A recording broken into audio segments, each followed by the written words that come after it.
I think what sets our tours apart is that we have a fully immersive experience. We bring people into a space and time that they would not be able to access on their own. We're not unwilling to go the distance. We always go the extra mile.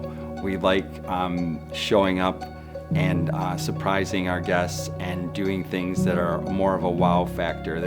It totally satisfies us to do something that's more than just what the average restaurant or food person or chef or anyone would do. We like to do things a little bit more on the cutting edge. We're in Culinary near Lucca, not too far from Florence. You can look out the window and you can see the mountains and the villa next door that has wine and the cypress trees, and the sunsets are just amazing with the colors, oranges and purples and pinks. When I'm searching for a property, I'm always looking for something that's going to give the guest a really incredible experience. And what I'm really looking for is a property that has a beautiful space for the cooking classes, for the chefs to cook in the kitchen, and also the dining areas. We have 2 amazing dining rooms. Our kind of travel is a little on the outskirts of what people might normally think of when you think of travel. We do it's kind of more of a slow food. We try and relax. We try and go and get away and unplug and seek the nature outside, but also the different foods and the different ways that the culture embraces food and wine. And we use that to help communicate with other people about what a great moment we're having together.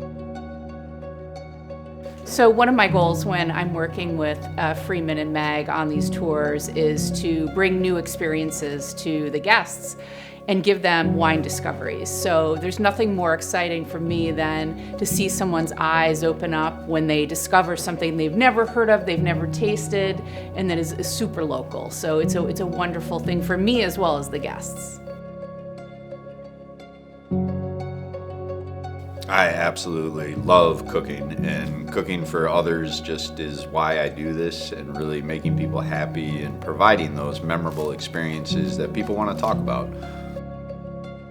Cuisine is a living experience. Cuisine is something that connects all people. Anywhere you go in the world, you can connect through the conversation of food. Somehow, the ability for all of us to talk about what's on our plate, talk about the preparations that maybe their mother or grandmother or father or grandfather had, brings people together. Even language isn't a boundary anymore when you can talk about food. It's a really cool experience as a chef to get the opportunity to really spend some time and get to know the people and the food that is in the sense of place. I work very closely and directly with the chef team for the pairings each evening. We custom pair everything that they make with wines that I select, and typically regional wines. They're making regional food. So that's something I think that's sort of a next level experience with these tours.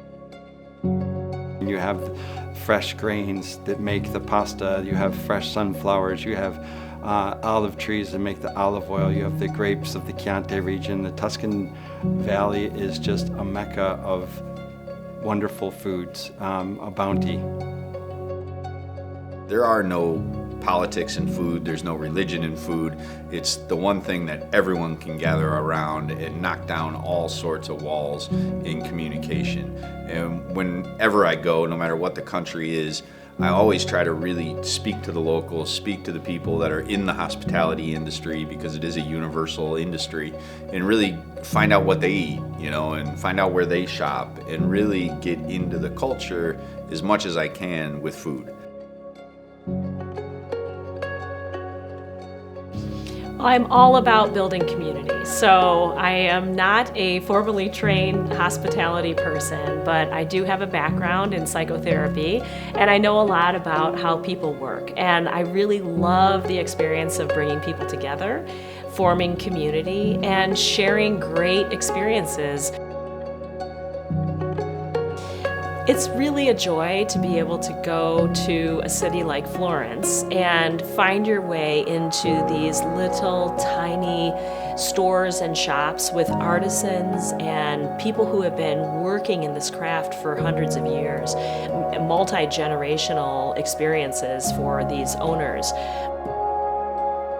Oh, the leather factory, where years ago orphans made the leather. It was set up so they would have a trade when they grew up, and that it's a diamond in the rough. I don't think I would have found that either without Megan leading the way. You know, we saw a paper maker, and we've seen the paper being made before, but he was a lovely man. Went out of his way to be helpful and explained what he was doing. The other thing that we do that I think is really special here is we do villa tastings where we bring the winemakers to the villa where everyone is staying, and they are able to talk directly with the guests. And sometimes that's really great because not everybody is super close to the villa. So it's a very intimate experience with the winemakers and the owners.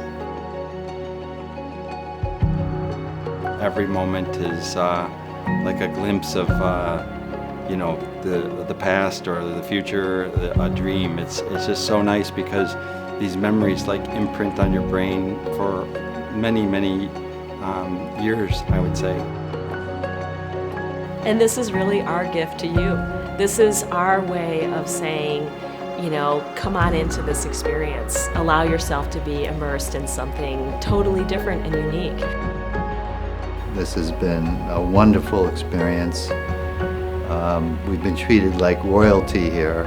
We just had the best time, not only eating and drinking, but just the camaraderie between all the people, meeting new friends around the table. It's always about the people you meet or the friends that you encounter along the way. Have some laughs, have some fun, and of course have some good wine. So this has been a great trip. There were 20 of us here, and I feel that I'm leaving with 19 more friends. When we have people who arrive and they don't know each other, they form these friendships and relationships over the course of a short amount of time, 5 or 6 nights together. And by the end, these strangers that arrived not knowing one another are leaving as friends.